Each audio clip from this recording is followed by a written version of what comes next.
Salam sejahtera pemirsa, saat ini Anda sedang menyaksikan BPN News bersama saya, presenter Artificial Intelligence ATR BPN News, yang menggambarkan berita secara aktual dan terpercaya. Pemirsa, saat ini Kementerian ATR BPN terus melakukan transformasi layanan pertanahan di Indonesia demi terwujudnya kota kabupaten lengkap. Dengan ditetapkannya suatu wilayah menjadi kota lengkap, maka akan dapat menghindari risiko konflik pertanahan, karena tanah-tanah di wilayah tersebut sudah terdaftar dan aman terlindungi. Bagi kantor pertanahan dan wilayah yang ditetapkan sebagai kota lengkap dapat berinovasi dengan melakukan digitalisasi data pertanahan, seperti menerapkan sertifikat elektronik, pemetaan bangunan, pemetaan 3D, pengembangan informasi spasial tematik, dan lain sebagainya. Dengan sistem elektronik, mafia tanah model apa saja sudah tidak mampu berkutik, dan Kementerian ATR bisa melindungi masyarakat. Sebagai informasi, sebuah kabupaten atau kota dinyatakan lengkap jika seluruh bidang tanah terpetakan dan lengkap datanya baik secara spasial maupun yuridis. Lengkap secara spasial artinya seluruh bidang tanah terpetakan, no gap, no overlap. Sedangkan lengkap secara yuridis berarti data buku tanah dan surat ukur yang diunggah telah akurat antara dokumen fisik dan elektronik. Adapun keuntungan dari kabupaten kota lengkap yaitu, pertama, memberikan kepastian hukum hak atas tanah dan kepastian hak ekonomi rakyat. 2. Memudahkan Pemda dalam melakukan penataan wilayah. 3. Meminimalisir sengketa dan konflik pertanahan. 4. Menutup ruang gerak bagi oknum mafia tanah. 5. Memberikan kepastian hukum bagi para investor. 6. Memudahkan transformasi digital, penerapan sistem elektronik dalam rangka memudahkan pelayanan kepada masyarakat.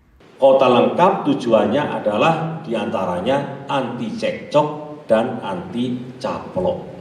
Kemudian bagaimana untuk manfaatnya secara nasional? Secara nasional yang pertama adalah sudah tidak ada lagi daerah yang overlap dan terjadi gap. Dan yang paling penting adalah mafia tanah sudah tidak bisa melakukan prakteknya adalah mengakui hak orang lain menjadi miliknya. Berikutnya adalah investasi itu akan berjalan dengan baik. Karena investor datang akan menanamkan investasinya, diberikan kepastian hukum hak atas tanah terhadap investor tersebut. Tidak ada lagi permasalahan.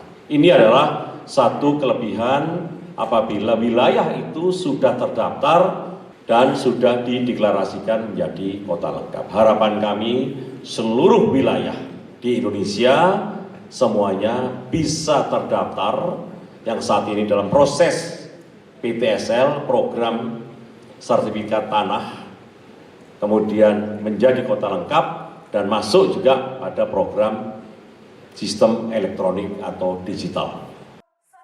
Saat ini sebanyak 13 kantor pertanahan yang sudah dinyatakan kota dan kabupaten lengkap yaitu Kota Denpasar, Kota Madiun, Kota Bontang, Kota Tegal, Kota Surakarta, Kota Yogyakarta, Kota Administrasi Jakarta Pusat, Kabupaten Badung, Kota Administrasi Jakarta Utara, Kota Administrasi Jakarta Barat, Kota Bogor, Kota Metro, Kota Sibolga.